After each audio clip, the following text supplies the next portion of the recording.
joining our webinar. Sorry for the slightly late start. What I hope to cover in this webinar is how exactly to implement our product and some SOA best practices around specifically the WebSphere product suite.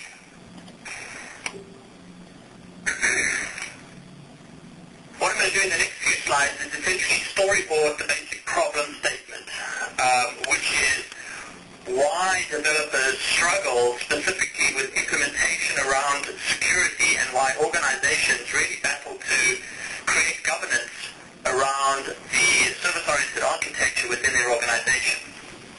If you look at a basic web services application, you have a client consuming a web service, and this is simply provided today by the majority of the vendor platforms out there, including WebSphere. With WebSphere, you will be able to, with 5.1 and 6.0, simply consume a WSDL from either another WebSphere application or from another web service in the organization and generate the client-sub application which will allow you to invoke that web service. When it comes to adding on extra additional things that are typically required for runtime governance and runtime monitoring, you can make use of the WebSphere facilities around JAX RPC handlers and service filters to essentially implement these various things. But that creates an overhead on the actual developer. So if you require some sort of security and some sort of authentication or authorization within your service-oriented architecture, what you're asking the developer to do essentially is either to code within their application or to write as handlers within the WebSphere product suite both a client-side security implementation as well as a server-side security enforcement mechanism. Taking that to the next level, what most of our organizations or most of our customers require is actually some way of dynamically binding to services at runtime. And this is very, very similar to the development pattern that's been around for years and years and years, known as code. You're looking up in a registry for a particular service endpoint that you want to invoke, and then you're invoking that service endpoint. So that gives the organization as well as the applications that you deploy the ability to isolate the invoking or the calling application from any of the destination web services.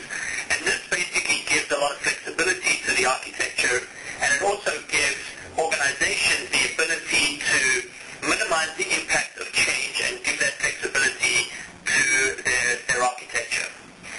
So if you require this delegation function or the service facade, the business delegate, what you need to do is you need to write a handler once again, or write it within the code that you develop on the client, look it up in the registry or even a properties file, and then bind at runtime to the appropriate endpoint.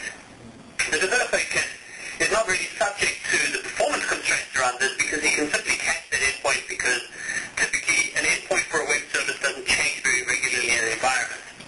It's still a burden, however, on every developer within your organization to implement a framework or to implement a handler such as this on the consuming client.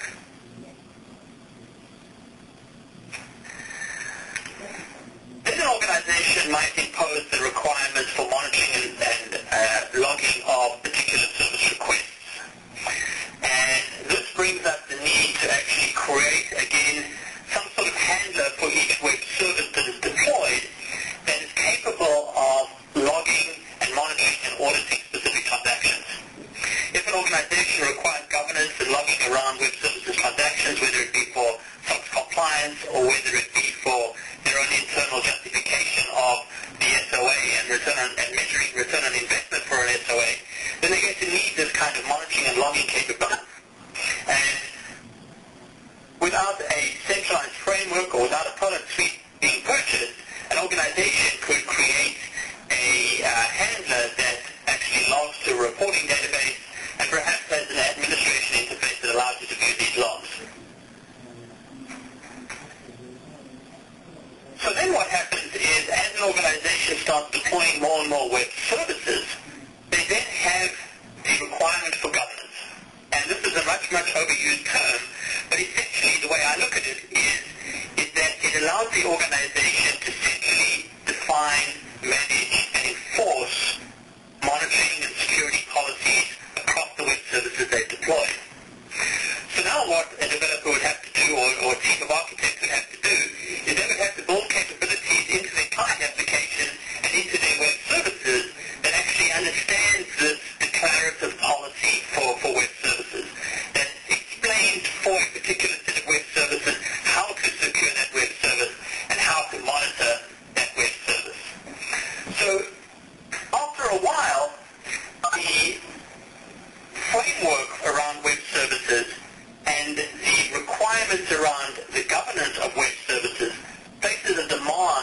on the developers of both the client applications as well as the service applications to implement a great deal of functionality that has absolutely nothing to do with the business logic and the core value of the service.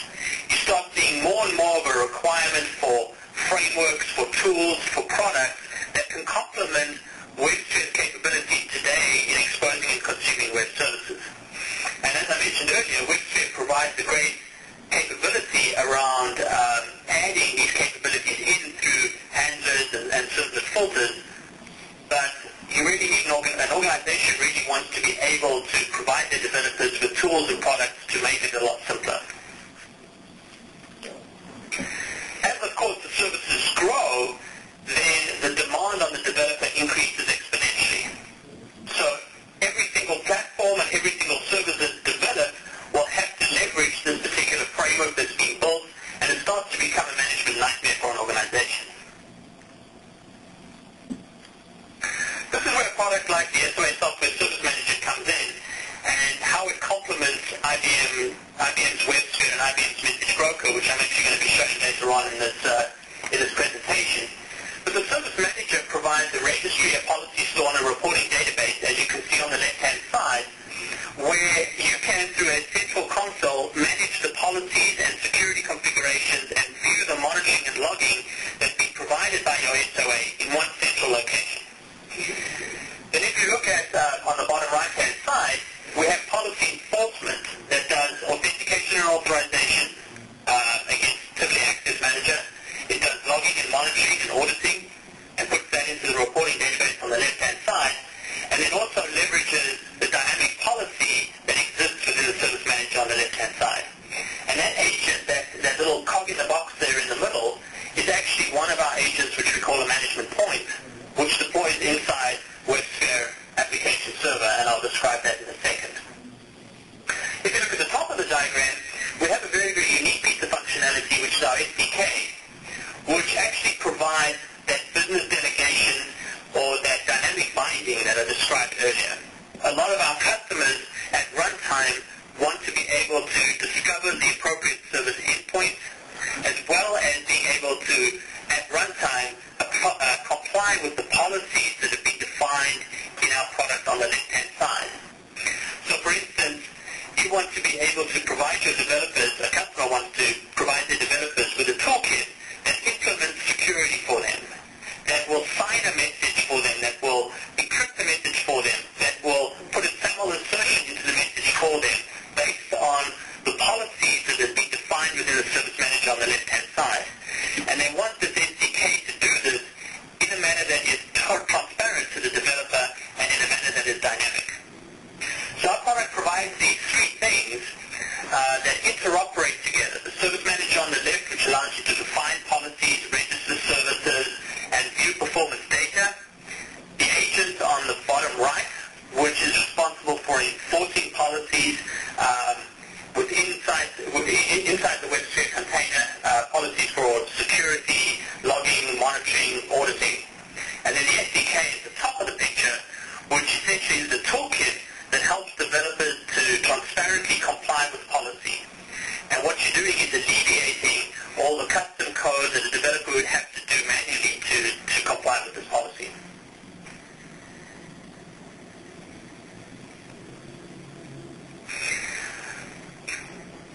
Let me just move the slide forward.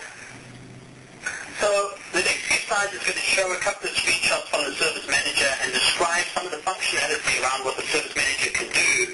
Then I will actually go ahead and show a demo of our integration within IBM Message Broker and show how the Service Manager can be used to manage that particular configuration. So in the first place, the Service Manager provides you with a central user interface for both the registry as well as any kind of monitoring and policy management functionality. If you look at the screenshot over here, you can actually see that you're searching the registry using a combination of registry parameters such as business,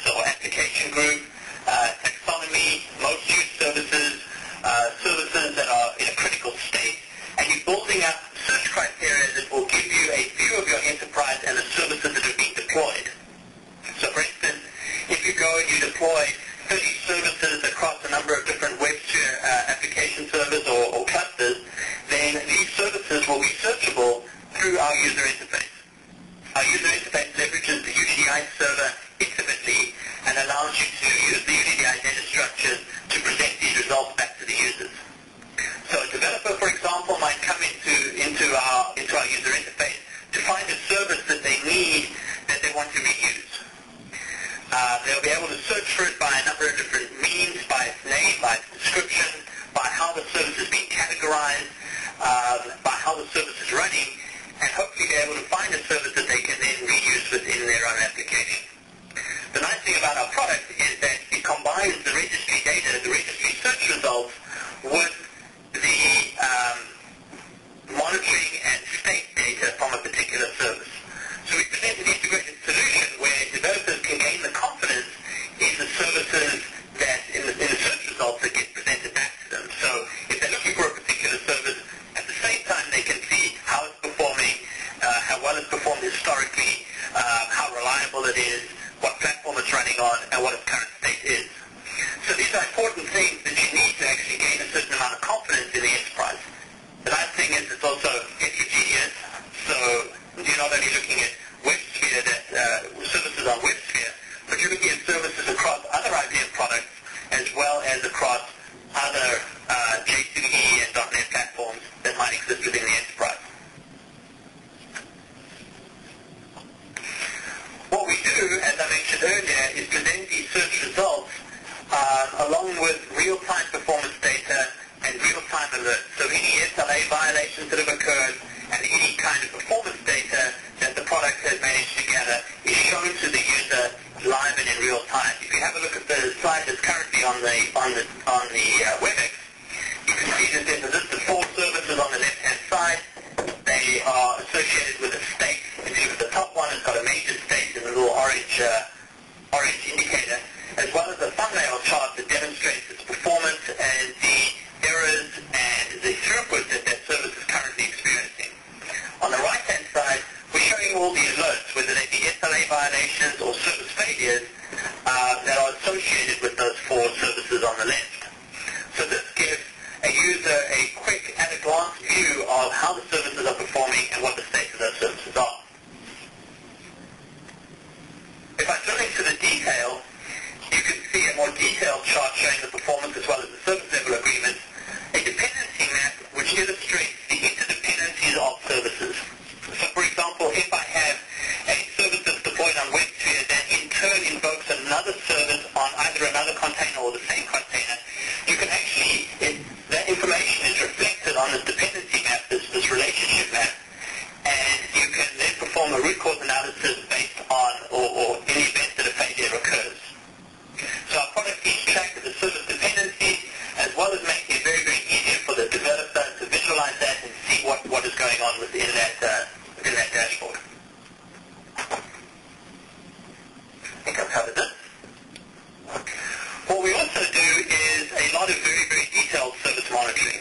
So every single transaction is logged, and for every transaction you can optionally also choose to record the message. So what's shown in this little screenshot here on the right-hand side is the actual content of the message. I think this is a request message for a particular service called Account Manager. And these logs are collected based on the policies that you've defined and will collect all the recorded data within a message and log that in a database that developers can then use to debug their messages and ensure that a particular policy is actually being implemented and enforced. So we give a user and a developer or an architect a lot of visibility into the transactions that have occurred, into any failures that have occurred, and any content, any message content data that we've retrieved and stored. As I mentioned earlier, the Service Manager provides you with policy management. And policy is, again, a somewhat overused term, but the way that we define policy is by looking at different aspects of policy. We will monitor services based on policy. So we have monitoring policies, we have management policies, we have auditing policies, logging policies, security policies, routing policies, encryption policies, a large number of different things that describe what needs to be done to a particular message between a consumer and a provider of a service. So you can go through our service manager and actually define a policy. And if you have a look over here, the policy says that I need to record usage transactions based on XPath. I need to do schema validation. I need to record the message. I need to implement security. I need to encrypt the message. And I need to transform the message. Very, very complicated policy, but the product will allow you to visually and declaratively define these policies and then also help the developer through our SDK to actually implement the policies. So if I go and, while the service is running, if I go and I put a security requirement into the policy, the consuming application will automatically comply with that security policy, assuming that they have the correct security credentials, and the service transaction will continue uninterrupted, which is a very, very valuable thing. It actually gives you dynamic policies within an environment.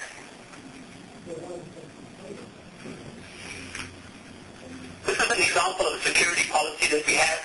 Essentially, we can do a lot of different kinds of security, authentication, and authorization. We can do event-based authentication, that's HTTP authentication, signature, SAML, HTTPS to authentication. We can integrate with IBM TAM. We integrate with IBM TFIM. We integrate with the CA products. And all of these things work together in a declarative manner and at runtime to allow you to actually modify the policies and choose the security subsystem that you want to use for a particular set of web services or web services operations. So you can pick and choose, or our customers can pick and choose which security policy they want against which services and which policy system to use to authenticate one web service versus another.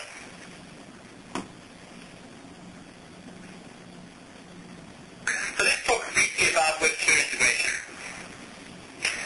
Essentially, our management point, which, as you remember, is our agent that is responsible for policy enforcement, is embedded into the WebSphere application server. It deploys it in the file. And it provides two very, very useful pieces of additional functionality. The one is discovery of services within the container. So what the agent will actually do is it will query WebSphere's admin API, whether it's in a cluster or whether it's a standalone implementation, and actually find all the services that have been deployed in that container. Once it finds all these services deployed in a container, it will actually check to see if they are actually registered within the UDDI registry that underlies our service manager. So that way we keep the runtime in sync with the registry and allow people to define policies and be notified of any new service that is deployed within WebSphere. The other thing that we will do is optionally automatically manage that service. So you're not putting a requirement on your service developers to modify their application to include our agent code. Rather, our agent will find their application and deploy a handler to intercept and enforce policies for their application. So the service developer, he just deploys a vanilla web service without any security on it at all. And our agent will discover that service, register it in the registry, and optionally also start managing that service and enforcing the default policy for that service. So that greatly simplifies and minimizes the impact on any service developer within the organization. Our agent intercepts web service calls using JAX-RPC handlers or servlet filters. It depends on the version of WebSphere, whether it's 5.1 and 6.0. And it also depends on whether we're managing HTTP or JMS-based web services. But suffice to say is that we can manage both HTTP and JMS-based services on both of those platforms using one of these two mechanisms. As I mentioned, it is completely transparent to the developers of the service, and based on policy, it will do anything from basic monitoring to SLA enforcement to security enforcement, either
for a service, they rather specify the service name. And the service name can be anything, but it's typically a unique friendly name based on the target namespace and version ID or version number of a particular service. So then our SDK will pick up that name, look that up in the registry, and find the appropriate service endpoint that implements or that is named with the same name as the developer has requested. So what this does is it decouples the consumer of a service from the provider of a service using the registry. So if I go into the registry and I change the access point or binding template for a particular service, the consuming applications will automatically be redirected to a different service. Or if I move that key, that service name, to a different instance of the service, then all of those consumers of that instance will be redirected to the new instance. So what I've done is I've basically provided a host file kind of capability for my consumers of a service. I've given them a key that they can use to bind against, and myself as an administrator or as an operations person can move that key around, and then through that all the consumers will be redirected to wherever I've moved this key. The other thing that it will do is it will also provide dynamic configuration. Now, dynamic binding is the direction of or the determination of the endpoint of a service. Dynamic configuration is actually the determination of the policy of that particular endpoint. So once again, this SDK will automatically find the policy that's been defined for that service and implement that on behalf of the developer. So if the service endpoint requires an encrypted message, the SDK will encrypt it. If the service endpoint requires a signed message, it'll sign it. If it requires a SAML insertion, it'll put one in. And I'll actually demonstrate that in a few minutes. In the same way as our agent intercepts web service calls using JAX RPC, so does our client. Within WebSphere and within the development environment, you can deploy client-side handlers. And our SDK simply becomes the client-side handler with a bunch of init parameters that can actually be completely hidden from the developer of a consumer and can actually be scripted in later through the admin APIs in WebSphere or through that. So our client implementation is also transparent to the developers of the consumer for the service. If we look specifically at Message Broker, and I'm not sure if anybody on the call is familiar with Message Broker, but Message Broker can both receive web service calls, in other words, host web service calls as a service provider, as well as consume web service calls. So with Message Broker, we have the opportunity to both deploy our agent for enforcement of security and monitoring policies, as well as provide that dynamic binding and dynamic configuration for outbound service calls. So our embedded management point is put into the Message Broker runtime, and our client SDK is deployed as a PAR within the Message Broker infrastructure. The client SDK also becomes a tool on the palette within your workflow designer. So, and I'll actually demonstrate that in a few minutes. So this allows the flows that have been deployed, the message flows that have been deployed within Message Broker, to leverage that dynamic binding and dynamic configuration that our product offers in a manner that is very, very simple for a web service consumer or for a developer to actually leverage. These are some screenshots of our Message Broker integration, but I'll actually show you that live in a second. So the different scenario that I have for today is I have a software client on the left-hand side that is going to be initiating a message flow called Message Flow 1 inside Message Broker. Message Broker has our SOA request PAR deployed in it. So it will use that PAR to do dynamic binding and dynamic configuration as shown in the call-out on the bottom left. So I'm going to be dynamically binding to that namespace HTTP temp URI account manager /1.0, and that's the service name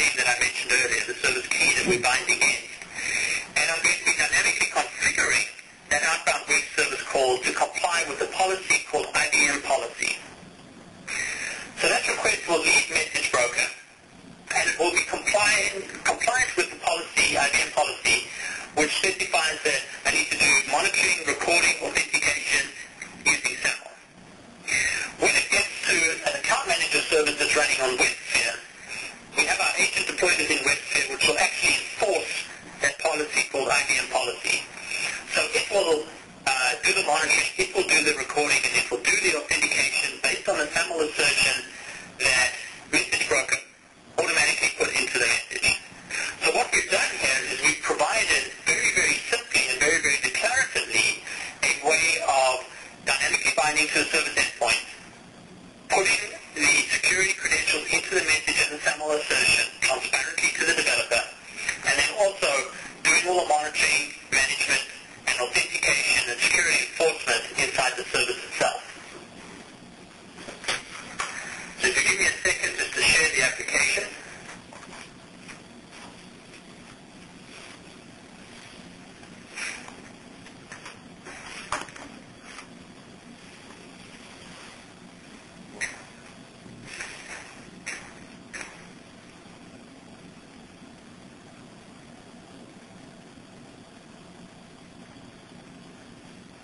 So within WebSphere Message Broker, you can see that we've provided an SOA request node. Traditionally, the way the Message Broker makes an outbound web service call is using an HTTP request node. So what we've done is we've provided an SOA request node that very, very simply, that allows the user to fill in parameters that say where the registry is, because it needs to do a dynamic binding at runtime to the registry. So we put in the registry URL. And we also put in user IDs and passwords that this client application will then use to access that registry. More importantly, though, we specified this web service key, http://techuri.org account manager 1.0. So this is the key that it's going to use to find the service at runtime and also retrieve the policy for that service and implement that policy. Let me also share the service manager user interface. Give me a second.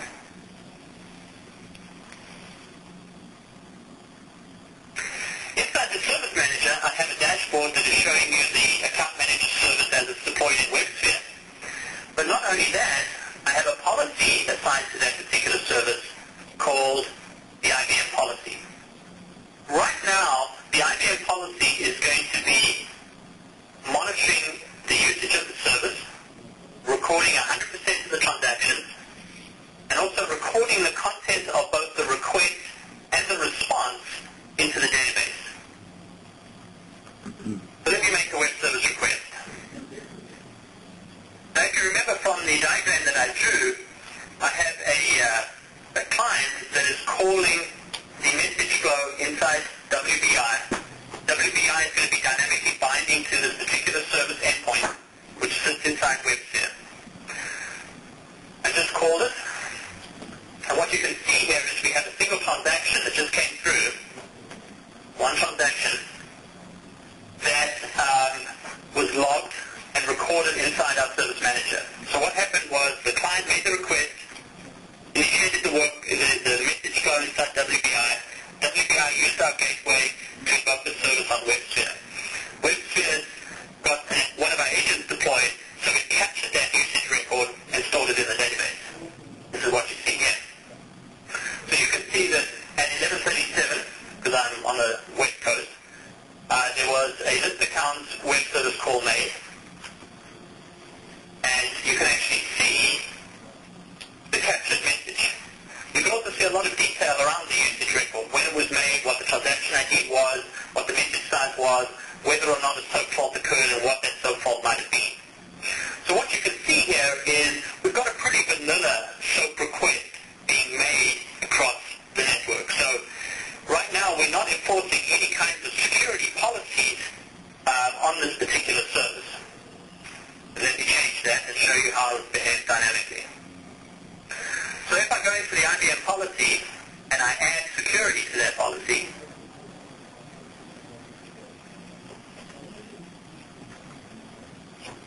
and say for instance I want to authenticate using SAML, now what's happening is I'm updating that security policy within our product. The SDK that sits within WBI is going to receive that new policy, and the agent within WebSphere is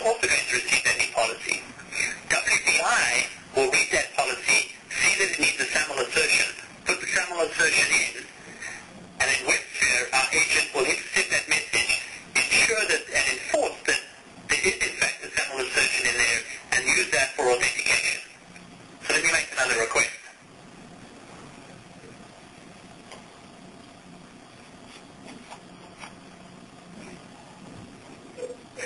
Now if I go back to the dashboard, you can see I sent a couple of requests over here. If I click on this and look at the usage logs,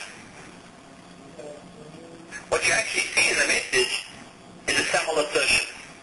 So transparently and dynamically at runtime, transparently to the developers of the service and the consumers of the service, we implemented a policy. We put intelligence into the network, and we actually gave our customers the capability to change those policies dynamically without affecting those services and without really bothering the developers and making the developers implement these policies in a concrete manner.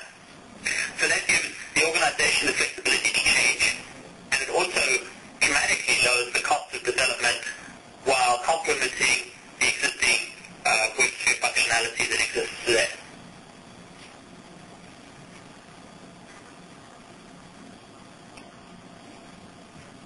So that is the end of our demo. Do we have any questions? Yeah, please go ahead and ask questions in the Q&A box at the bottom right-hand corner of the screen. Thank you very much. But somebody asking if there's a copy of the web seminar, we can certainly make that available to anybody who would like to make that available. If they could please contact the host of this session, which is Hugh Taylor. Right. You could just Hugh, are you on the line? Yes, I'm on the line. Can you hear me? Oh, okay. Okay. So I believe that Hugh Taylor can be reached at hugh.taylor, hugh.taylor@SOA.com. And he will gladly make a copy of this presentation, make it available to you. Can you hear me now, Alistair? Any other questions? Alistair, can you hear me now? No. No? Well, I hope that, I see that if you don't want to use Hugh Taylor's address, you can actually just email to info@SOA.com, and we can get you a copy of the presentation. If there are no other questions then, I would, apparently there are questions coming.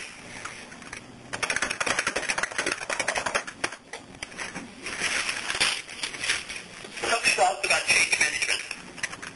So this is one of the important things about the product and about implementing a flexible service-oriented architecture.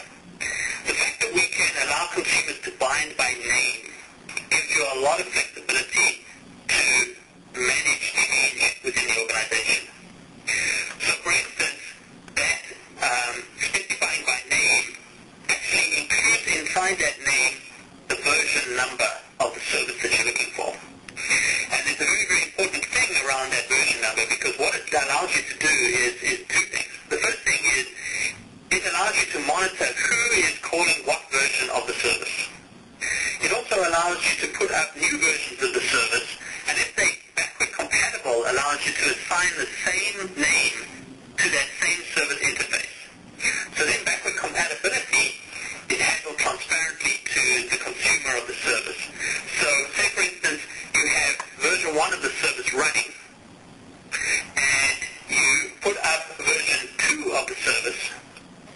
What you can do is, as soon as you reassign that key, that name, from version 1 to version 2, all consumers of version 1 will be redirected to consume version 2 of the service. And if it's backward compatible, that allows you to then deprecate and decommission version 1 of the service and just maintain version 2 of the service. It allows you to see through the logging who is still expecting the version 1 of the API, so maybe you can tell them about the new upgrade. But it gives you that flexibility within the organization to manage this versioning. What we also offer within the product is this concept of service virtualization. And service virtualization is essentially an abstract service concept. What you can do with the service key is you can associate that service key with an abstract service. So you can host version 1 of the service in an abstract manner and transform perform and route it to comply with the version 2 API. So what this does is allows you to decommission version 1 of the service and host version 1 of the service along with routing and transformation rules that will give you the compatibility with version 2 of the service. So our concept of virtualization and our concept of dynamic binding gives you the ability to handle changes within the environment. Somebody else has asked how we integrate it to the enterprise console. Our product collects a lot of data, a lot of performance data, and a lot of event data around the service-oriented architecture. What we do is we provide an EIF connector for tech that allows you to seamlessly integrate and propagate all of these events into the Tivoli Enterprise console. So that is actually very, very easy to set up and very, very easy to maintain. I'll take one more question here.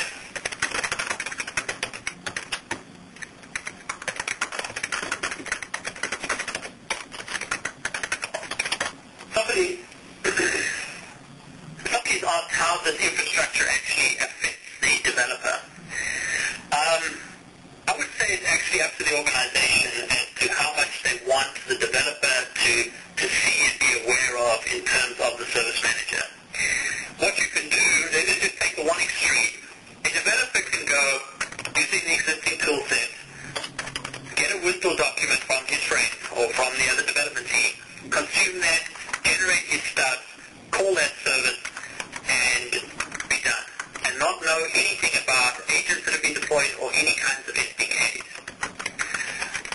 Once the developer has finished building his consumer application, we can then, as part of the deployment process, include our SDK and include our agent on the server side.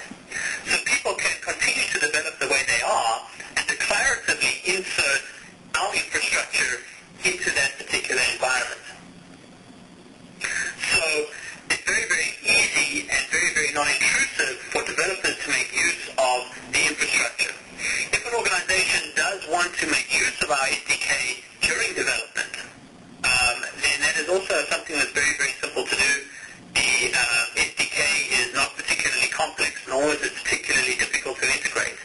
So developers can then perhaps use the Service Manager console as a debug environment, as a performance monitoring environment, and be actually capable of viewing the services at runtime during development. So it's entirely up to the organization and up to the development team whether or not they want to use the Service Manager from the beginning of development, or whether they want to include it declaratively during the deployment or build process of their applications. Either way is fine. We don't put a particular requirement on either. So I think that's the end of our questions. I thank you all for joining. I hope it was beneficial. And if you contact info@soa.com, we can certainly give you copies of the presentation. So I hope everyone has a good remainder of the week. And